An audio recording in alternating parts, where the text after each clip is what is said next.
Picture this. You come home exhausted, dreaming of a quiet evening, only to find an orange notice on your door, threatening security inspections for your backyard garden. But when fake cops with snarling dogs start terrorizing your neighborhood, you realize the real threat isn't the tomatoes. It's the HOA president pulling the strings. Welcome to HOA Tragedies, where one man's fight to protect his family uncovers a web of corruption that shakes a community to its core. Before we begin, make sure to hit that subscribe button so you never miss stories like this. The bright orange paper fluttering on my front door stopped me in my tracks. After a 12-hour shift at the hospital, all I wanted was to surprise Sarah by helping with her new vegetable garden. But that notice changed everything.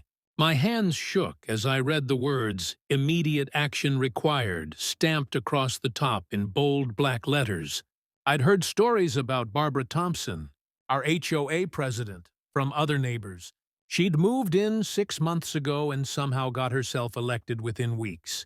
The way she wrote our address on the violation notice, pressing so hard the pen nearly tore through the paper, told me everything I needed to know about her personality. Unapproved landscaping modifications detected in backyard space, the notice read. Immediate removal required. All garden installations must undergo proper HOA review process. At the bottom, Barbara's signature sprawled across the page like she was signing a royal decree. But it was the last line that made my stomach turn. Security will conduct regular inspections to ensure compliance. Since when did our quiet suburban community need security inspections for vegetable gardens? Sarah and I had moved here 3 months ago, drawn by the friendly neighbors and peaceful streets. Mrs. Patterson next door had even brought us homemade cookies to welcome us. Now this? I pulled out my phone and took pictures of both sides of the notice. Something about the wording felt off, like it was trying too hard to sound official. I'd learned from my dad, a police chief, to always document everything, just in case. Being the son of a police chief teaches you a few things about dealing with authority, real or fake. Inside, I found Sarah humming in the kitchen, soil still fresh under her fingernails from working in our small garden. Her smile faded as I handed her the notice. "But we checked the HOA guidelines," she said, pulling up the community website on her tablet. "Right here, Article 7. Vegetable gardens permitted in backyard spaces with proper drainage." I watched as she highlighted the relevant sections, her environmental lawyer instincts kicking in. We did everything right. Installed proper drainage, kept it small and neat, even used the recommended height for raised beds. The tomato plants were barely visible from any angle outside our yard. The doorbell rang, making us both jump. Through the peephole, I saw Barbara herself, tapping her foot impatiently on our welcome mat. She wore a crisp white pantsuit that probably cost more than my monthly salary, a tablet clutched in her manicured hands like a weapon. "I want to make sure you received my notice," she announced when I opened the door. Not bothering with a greeting, her eyes darted past me, trying to peek inside our house. "The board has received complaints about your agricultural activities. Would you mind showing me these complaints?" I asked calmly, remembering Dad's advice about staying professional in tense situations. "And could you clarify which specific HOA guidelines we violated?" Barbara's face tightened. "Our new security team will be documenting all violations starting tomorrow. I suggest you comply quickly to avoid complications." She turned on her heel, but not before I noticed something odd. A logo on her tablet case that looked suspiciously like a police badge. As I closed the door, Sarah was already pulling up property maps and local ordinances on her laptop. "Look at this," she whispered, pointing to the HOA board meeting minutes from last month. "They never voted on hiring any security team. Where is she getting the authority for this?" I stared out our kitchen window at the neat rows of vegetables Sarah had lovingly planted. Something bigger was happening here, and that orange notice was just the beginning.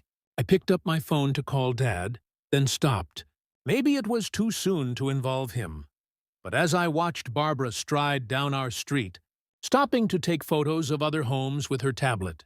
I couldn't shake the feeling that our quiet community was about to change forever. I was drinking my morning coffee when I first spotted them through our kitchen window. Two men in black polo shirts with HOA security printed on the back were taking photos of our vegetable garden. Their movements were different from regular HOA inspectors, more aggressive, more purposeful. What really caught my eye were the tactical belts they wore, loaded with what looked like real police gear. Sarah was still asleep upstairs when I stepped onto our back porch. "Can I help you, gentlemen?" I asked, keeping my voice steady despite the unease growing in my stomach. The taller one turned, hand resting on what appeared to be a real police-issue taser. His partner kept photographing our tomato plants like they were evidence at a crime scene. "We have police authority within this community," the tall one said, flashing a badge that looked official but disappeared too quickly for me to read it. "We're documenting ongoing violations under HOA Code 47B. He spoke with the confidence of someone used to not being questioned. I pulled out my phone and started recording, which made them both visibly uncomfortable. "I'd like to see your credentials and documentation of this police authority," I said, remembering the legal rights pamphlet I'd read just last week. The shorter one stepped forward, but his partner held him back. That's when Barbara Thompson appeared, as if she'd been waiting in the wings. She marched across our lawn in her designer workout gear, waving another orange violation notice. "These officers don't answer to residents," she announced, clearly enjoying the drama. "They report directly to the HOA Executive Board, which means they report to me." I noticed our neighbor, Mrs. Patel, peeking through her curtains.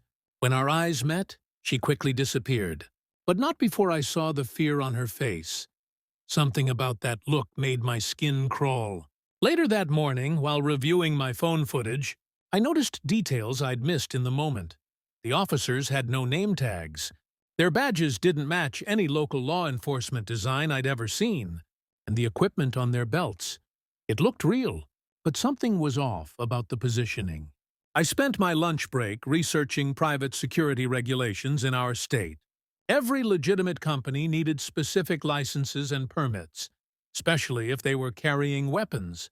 The HOA newsletter had mentioned hiring enhanced security, but there was no company name, no license numbers, nothing that could be verified. Sarah came downstairs just as I was emailing the state licensing board. "Why are there men with guns taking pictures of our garden?" she asked, her voice tight with worry. I showed her the footage from that morning, and her face went pale. "Those aren't regular security guards," she said. "I used to work at a security company, remember? Their gear is all wrong." We watched through our windows as the officers moved down the street, stopping at each house with meticulous precision. They spent extra time at the homes of residents who'd spoken up at recent HOA meetings. The Rodriguez family, who'd complained about discriminatory enforcement of noise regulations. The Smiths, who'd questioned the new security fee on their monthly statement. That evening, I created a private group chat with trusted neighbors. Messages started pouring in immediately. The security team had been entering backyards without permission. They'd been taking photos of children playing. They'd even threatened to detain someone for washing their car in their own driveway. As I compiled everyone's stories and evidence, my phone buzzed with a text from Barbara. "Your continued surveillance of our security team is a violation of HOA policy. Expect enforcement action tomorrow." The threat was clear, but she'd made a crucial mistake. In trying to intimidate us, she'd confirmed what we suspected. These men weren't real police officers at all. I looked at Sarah, who was already pulling up the state's laws about impersonating law enforcement. "We need to be really careful," she whispered. "If they're willing to pretend to be cops, who knows what else they're willing to do?" The growing stack of evidence on our kitchen table suggested we'd only scratched the surface of what was really going on in our neighborhood. My phone buzzed during a crucial work meeting. Sarah's name flashed on the screen. She never calls during work hours. Something was wrong. I stepped out, my hands already sweating as I answered. "They're in our backyard," Sarah whispered, her voice trembling. "3 of them. They jumped our fence while I was picking tomatoes. I heard male voices in the background, angry and demanding. My wife's breathing got faster through the phone. I could hear heavy boots on our wooden deck. "Ma'am, this is your final warning.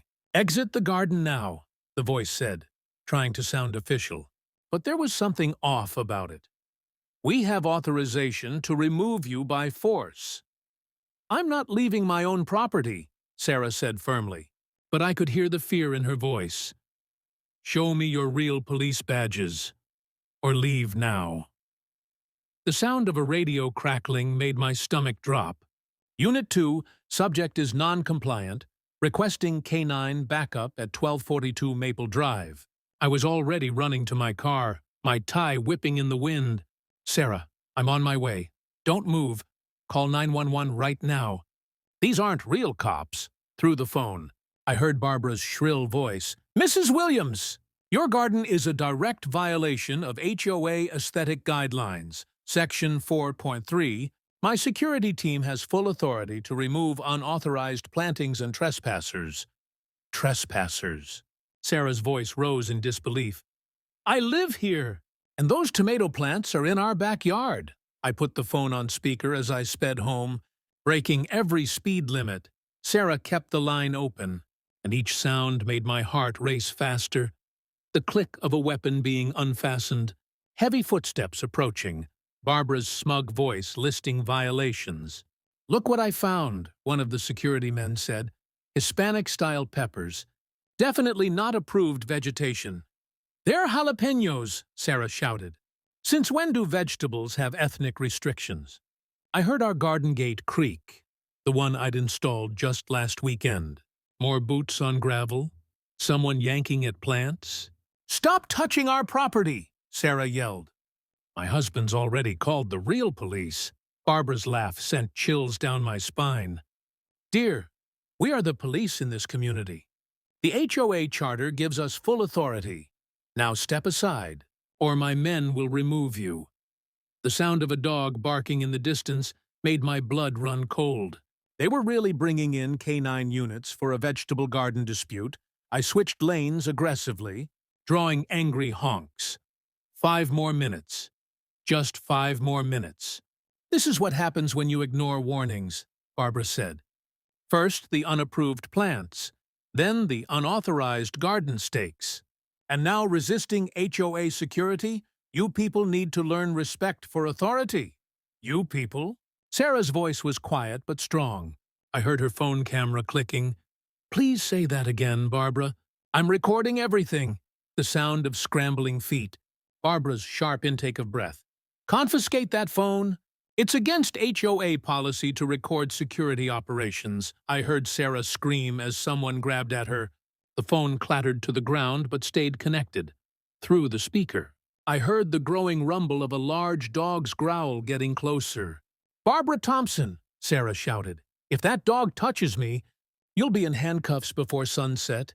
I was 2 blocks away when I heard sirens, but they weren't coming from the direction of the local police station. A black SUV with K-9 unit markings screeched to a halt in front of our house. The fake police force was escalating, but they had no idea they were about to meet a real chief of police.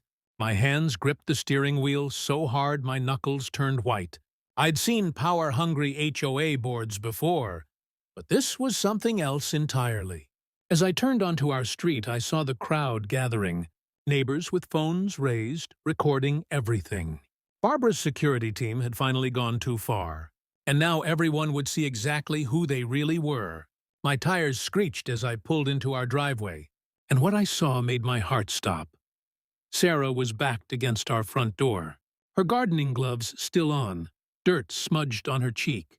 3 men in tactical gear had formed a half-circle around her, while Barbara stood off to the side with a clipboard, writing furiously, but what really made my hand shake was the German shepherd pulling hard against its leash. Teeth bared, the handler, a guy who looked barely old enough to drink, was struggling to control the dog. These weren't just rent-a-cops playing dress-up anymore. This was dangerous. "Step back inside your vehicle." "Sir," one of the security officers barked, trying to sound official. His hand rested on what looked like a real police belt, but something was off about his badge. I'd grown up around real police equipment thanks to Dad. And this wasn't it. Barbara's face lit up with that familiar smug smile when she saw me. Perfect timing. Your wife has been interfering with official HOA security operations. She waved her clipboard like it was some kind of royal decree. We have documented 17 violations, including aggressive behavior toward our officers. I took out my phone and started recording. Barbara's smile faltered for a split second. Putting unauthorized recordings on social media is against HOA guidelines, she snapped. But I could hear the worry in her voice. Funny thing about those guidelines, I said, keeping my voice steady like Dad taught me. I've read them cover to cover. Nowhere does it mention a private police force or K-9 units. The youngest officer shifted uncomfortably, his hand dropping from his belt. Sarah caught my eye, and I gave her a slight nod. She'd been recording, too, her phone partially hidden by her gardening apron. We'd talked about this possibility after the first time these guys showed up, and now our security cameras were catching everything from 3 different angles. This is your final warning, Barbara declared, but her voice had lost some of its edge. Remove the unauthorized vegetables immediately, or we'll be forced to take additional enforcement action, the German shepherd barked, making Sarah jump. That's when I noticed something that made my blood boil. The dog's vest said Police K-9, a federal offense if they weren't actual law enforcement. I could almost hear Dad's voice in my head, listing all the laws they were breaking. Barbara, I said calmly, pulling up the state police department's website on my phone. Did you know impersonating law enforcement officers is a felony? Those uniforms, that dog's vest, those fake badges. Each one is a separate charge. The security team started exchanging nervous glances. The dog handler's grip on the leash tightened, his legs turning white. Barbara's face flushed red, but she kept writing on her clipboard like it was some kind of shield. We have full authority to enforce HOA regulations, she insisted. But her voice cracked. The board approved everything. Really? I reached into my car and pulled out the folder I'd been collecting. Because I have here the minutes from every board meeting for the past year. Nowhere does it mention hiring armed security or approving K-9 units. I turned to the youngest officer. By the way, what's your certification number for handling that police dog? The handler's face went pale. The German shepherd, picking up on his anxiety, started whining. Barbara's pen froze mid-sentence on her clipboard. Sarah, I called out, keeping my eyes on the security team, could you grab Dad's card from my wallet? I think he'd be very interested in seeing these gentlemen's law enforcement credentials. That's when Barbara made her fatal mistake. Detain them both, she shrieked, her clipboard clattering to the ground. They're threatening HOA personnel! My hands were shaking so badly I almost dropped my phone, but I managed to type out a quick text to my dad. Emergency at house. Fake cops threatening Sarah with dog. Please help. I kept my phone low, pretending to check my work schedule.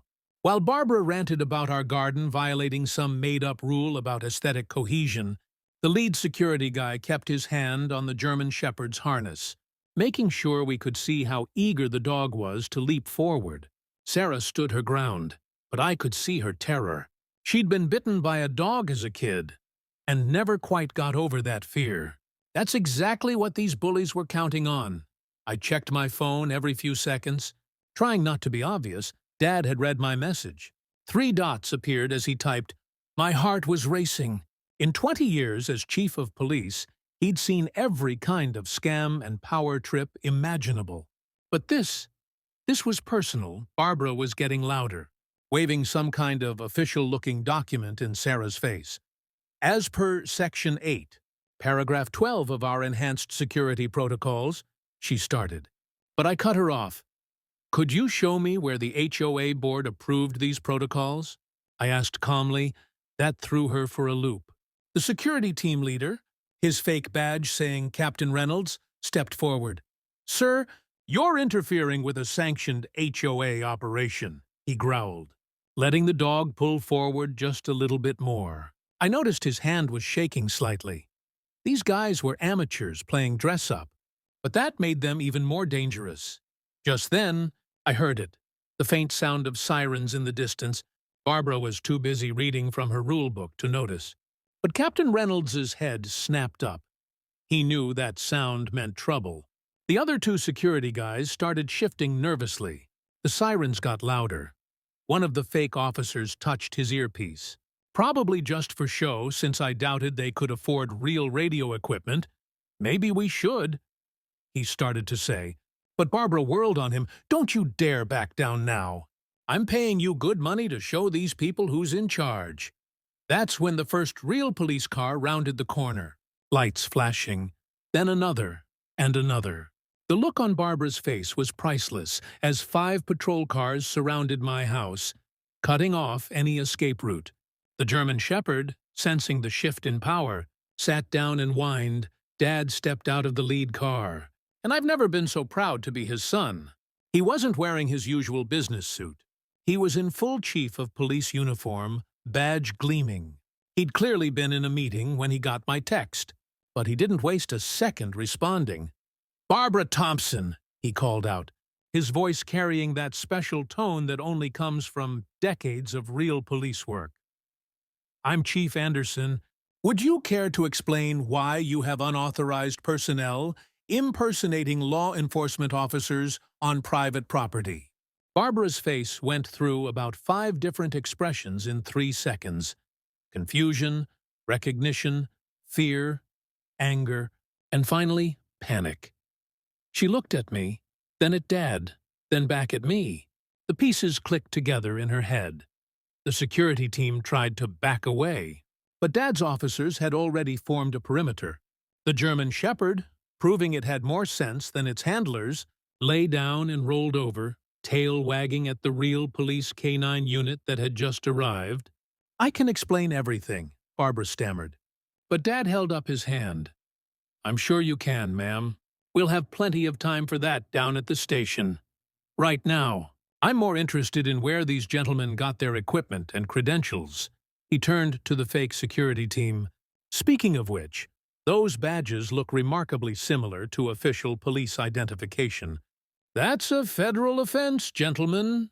As Dad's officers began taking statements and collecting evidence, neighbors started peeking out of their houses, some with phones out, recording everything. Barbara's little empire of fear was crumbling, and the whole community was watching it happen. I pulled Sarah close, feeling her finally relax as the real police took control of the situation. "Your dad," she whispered, squeezing my hand. "He didn't just bring backup. He brought justice." The screech of police sirens filled our street as my dad's cruiser pulled up, lights flashing. Barbara's smirk vanished when she saw the chief of police emblem on the door. I'll never forget how her face changed from confident to terrified in seconds. Dad stepped out, his police uniform catching the afternoon sun.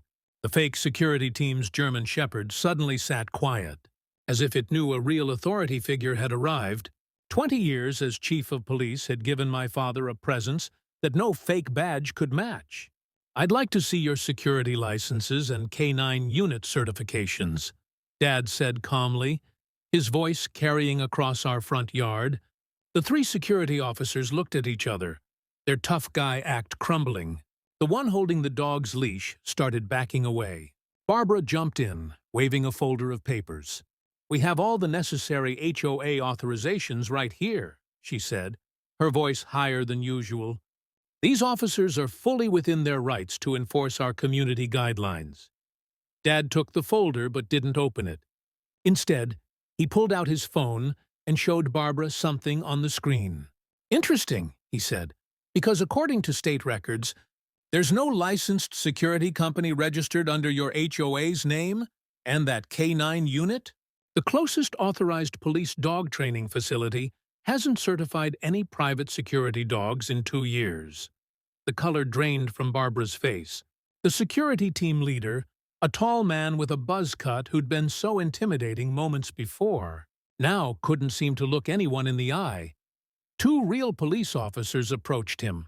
and I noticed his hand trembling as he tried to keep hold of the dog's leash.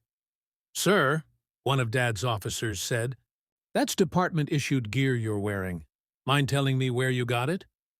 The security team leader remained silent, sweat visible on his forehead. More neighbors had gathered on their porches. Watching the scene unfold, I saw phones recording everything. Sarah squeezed my hand as Dad walked over to the security team's car, shining his flashlight through the windows. "Well, what do we have here?" Dad called out. In the back seat were folders with photos, dozens of them, pictures of families in their backyards, children playing, residents simply living their lives. My stomach turned as I realized how long they'd been watching us all. Barbara tried to slip away during the commotion, but a young officer blocked her path. "Ma'am, impersonating law enforcement officers is a federal offense," he said, "and using an unauthorized K-9 unit to threaten civilians. That's going to require some explaining." The dog, seeming to sense its handler's distress, had gone from aggressive to confused. A real K-9 unit arrived, and the difference was obvious. The HOA's dog had none of the discipline or training of a real police dog. Dad turned to address the growing crowd of neighbors. "If anyone has had encounters with these individuals, we'll need statements," he announced. Hands shot up across the street. The Rodriguez family from next door stepped forward first, then the Patels from across the street. They threatened to have my children removed by social services for playing basketball in our driveway, Mrs. Rodriguez said, her voice shaking with anger and relief. As real police officers began taking statements, I watched Barbara sink into the back of a patrol car.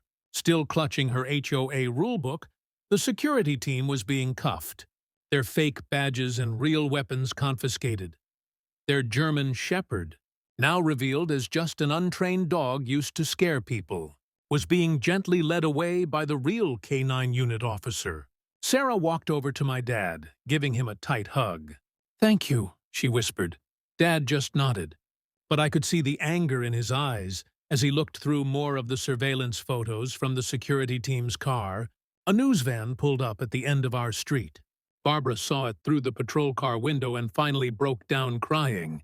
But they weren't tears of remorse. They were tears of someone who was finally facing consequences for their actions. Real justice was about to begin, and our peaceful community would never be the same. As I watched more neighbors coming forward to share their stories, I realized this was bigger than just our house or our garden. This was about standing up to bullies who hide behind fake authority and made-up rules. The morning after the arrests, my dad called me into his office at the police station. Spread across his desk were stacks of papers, HOA financial records, security contracts, and hundreds of photos taken of our neighbors. My stomach turned as I saw pictures of children playing, families having dinner on their patios, and timestamps showing round-the-clock surveillance. "Son, this goes deeper than we thought," Dad said. Sliding a document toward me, it was a bank statement showing monthly payments of $115,000 to a company called Community Guardian Services. The real HOA budget only allowed for $2,000 in security expenses. Where was the extra money coming from? I helped Dad dig through more records. Barbara had been charging special assessment fees to families who received violation notices.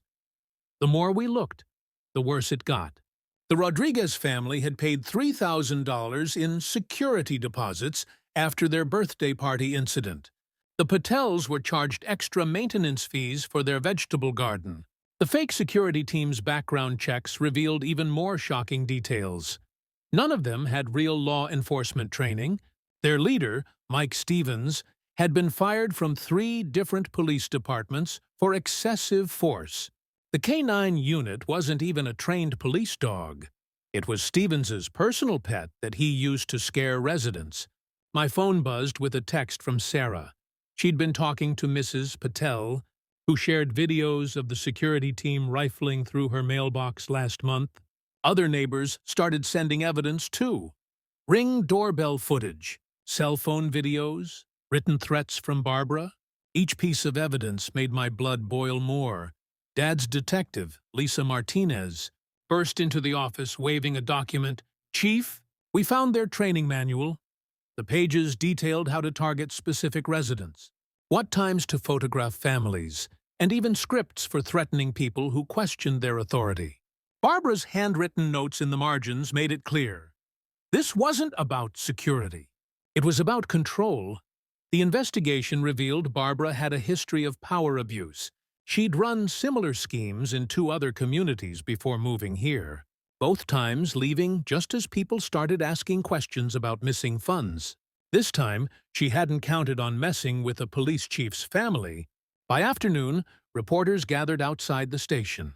Dad handled the press conference while I helped Detective Martinez organize evidence for the district attorney. That's when we found the encrypted emails. Barbara had been sharing our neighbors' personal information with outside companies, selling data about their daily routines and vulnerabilities. The real HOA board members were shocked. They trusted Barbara to handle day-to-day operations and had no idea about the fake security force or missing money. One board member broke down crying when she realized she'd signed blank checks that Barbara used to fund her scheme. As evening approached, more residents came forward. The security team had been demanding cash payments to overlook violations. They'd threatened elderly residents with eviction, photographed teenage girls by the community pool, and followed kids walking home from school. Each story hit harder than the last. I sat in Dad's office until midnight, helping sort through evidence. The last document we found was a draft of Barbara's newest plan: installing cameras inside people's homes for proper compliance monitoring. She'd already ordered the equipment using HOA funds, just as we were getting ready to leave. Dad's phone rang. The FBI wanted to take over the case. Barbara's operation wasn't just in our community. She had links to similar schemes across 3 states. What started as a simple HOA power trip had uncovered a nationwide criminal enterprise targeting neighborhoods.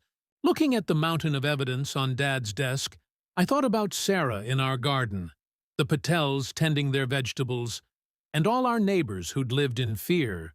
Barbara hadn't just broken the law, she'd broken our community's trust. But as I read through more resident statements, I realized something else. By working together to stop her, our neighborhood had grown stronger than ever. "There's something you need to see," my neighbor Tom whispered, pulling out his phone. My stomach dropped as I watched shaky footage of Barbara's security team surrounding the Rodriguez family's birthday party last month. In the video, kids were crying as the K-9 unit circled their bounce house, while Barbara stood in the background with a satisfied smirk. More neighbors started gathering on our lawn, each bringing their own evidence. Mrs. Patterson, an 80-year-old widow, showed us photos of security guards peering through her windows at night, claiming they were checking for unauthorized decorations. Her hands shook as she described being too scared to even water her flowers. The Patels brought out a detailed diary of harassment, daily photographs, fake violations, and even threats about their suspicious vegetable garden. They said growing too many tomatoes could be a code violation. Mr. Patel explained, his voice tight with anger. "We've lived here for 20 years, but last month they started calling our curry cooking a public nuisance." My dad's officers moved through the crowd, taking statements and collecting evidence. With each new story, Barbara seemed to physically shrink. Her face growing paler, the security team stood handcuffed by the patrol cars, their fake badges and real weapons laid out on the hood for photos. Someone had started a group chat, sharing photos and videos of Barbara's reign of terror. The Jackson family had footage of the security team measuring their grass with rulers at 6:30 a.m. The Kowalskis shared emails where Barbara threatened to put liens on their house for having a basketball hoop, one that had been there for 15 years. "Look at this," Dad said, showing me a document on his laptop. Barbara had been paying the security team from a secret HOA account, one hidden from the board in yearly audits. The amount made my eyes widen. Over $200,000 in just 6 months? No wonder our community pool hadn't been repaired.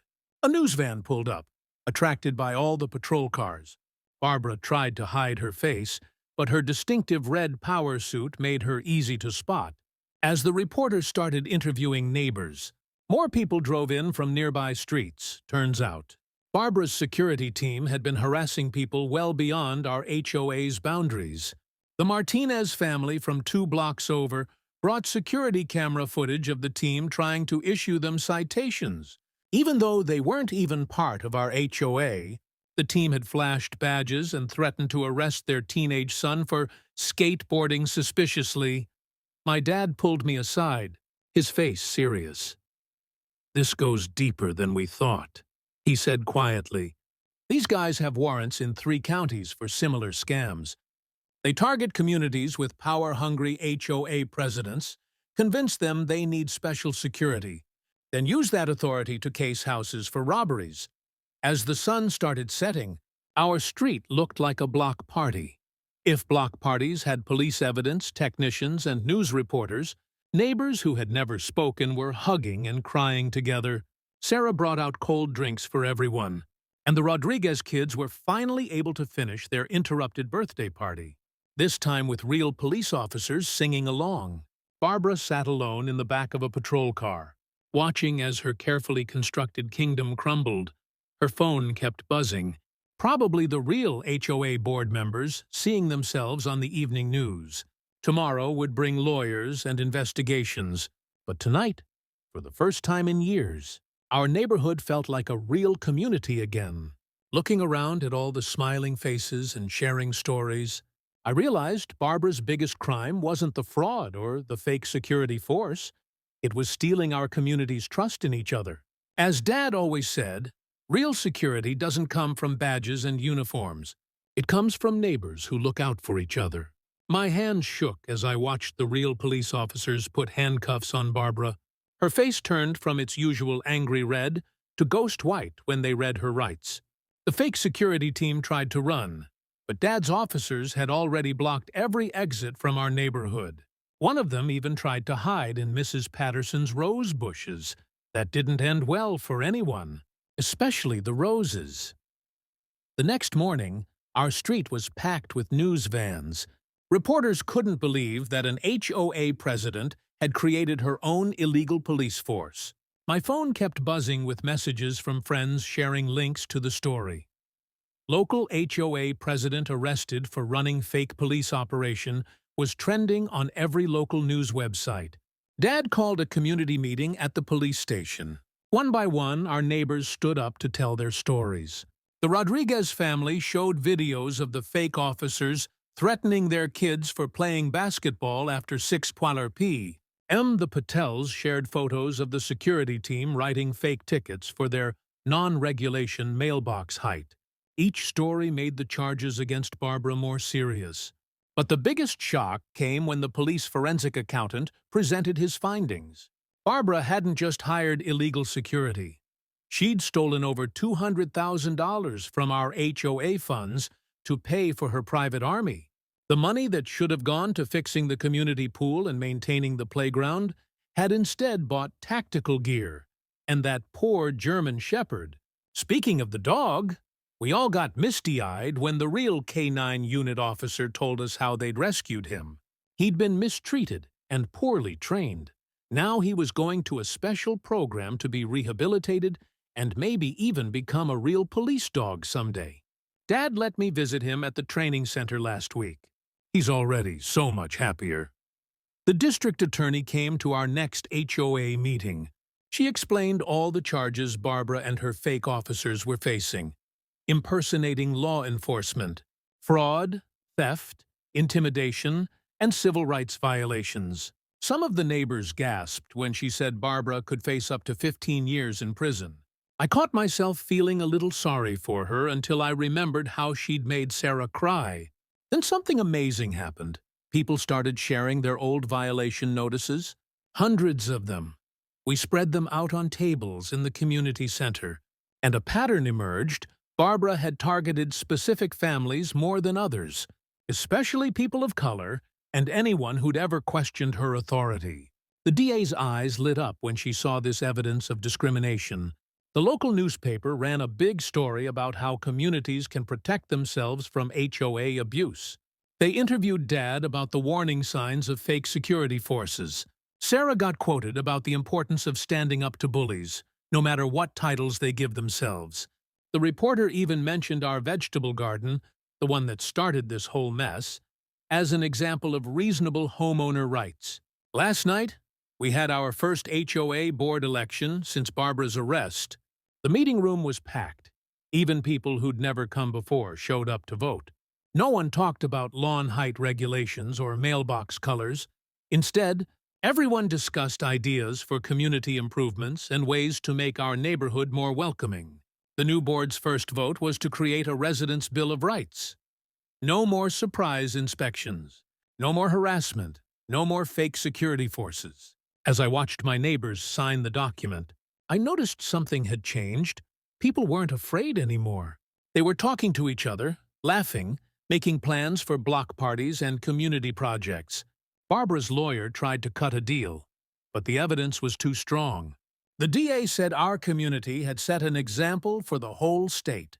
New laws were being proposed to prevent HOA overreach and protect homeowners' rights. Sarah got invited to testify at the state capitol about our experience. As we left the courthouse after Barbara's plea hearing, Dad put his arm around my shoulders. "You know what the best kind of justice is?" he asked. "The kind that brings people together instead of pushing them apart." Looking at our neighbors hugging and crying happy tears on the courthouse steps, I couldn't agree more. The moving trucks came for Barbara early on a misty Monday morning. I watched from our front porch as she supervised the loading of her precious lawn ornaments, the same ones she'd used to write up countless violations against other residents. Her face had aged 10 years since her arrest, and her signature "I'm in charge" stance had wilted into something smaller. My phone buzzed with a news alert. Former HOA president pleads guilty in private security scandal. The story had caught national attention, leading to investigations of similar HOA abuses across the country. Dad told me he'd received calls from police chiefs in 3 states asking for advice on handling similar cases. Sarah came outside with 2 cups of coffee, smiling as she handed me one. "Remember when we were afraid to drink coffee in our own front yard?" she asked.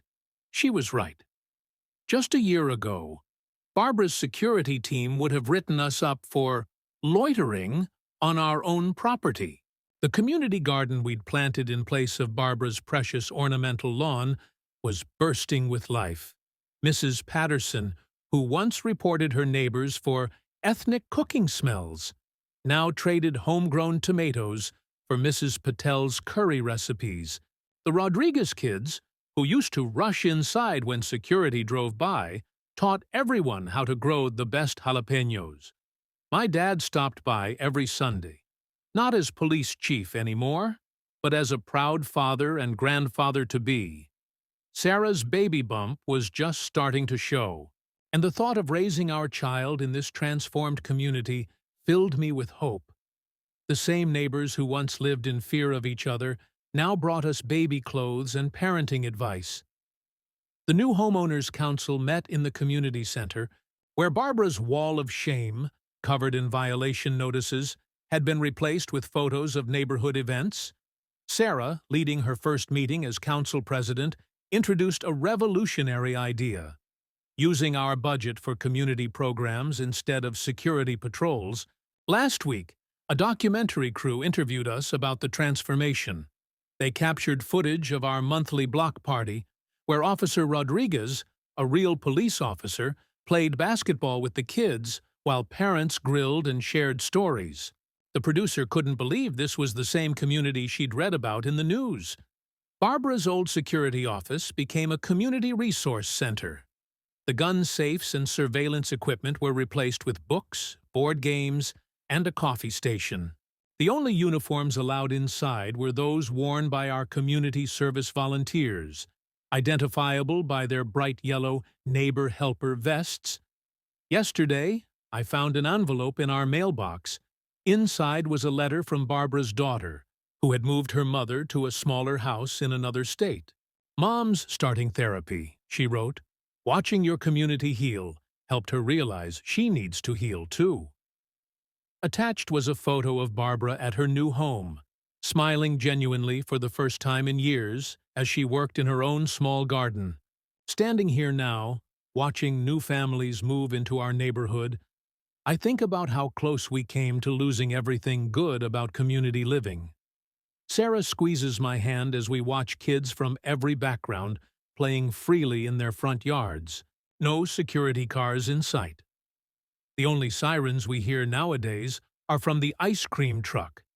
And the only person checking on homes is Mrs. Patel, delivering her famous homemade naan to new neighbors. Our story made the cover of Community Living magazine this month. The headline read, "From Fear to Family: How One Neighborhood Overthrew Tyranny and Found True Security and Unity." But the real story isn't in the magazine, it's in the sound of laughter from the community garden, the smell of multicultural potluck dinners, and the sight of neighbors helping neighbors, no badges required. Dad says it best when new residents ask about our security system. The best security isn't in cameras or guards. It's in knowing and caring about your neighbors. As I watched the sun set over our transformed community, I realized Barbara's biggest fear came true. She lost control.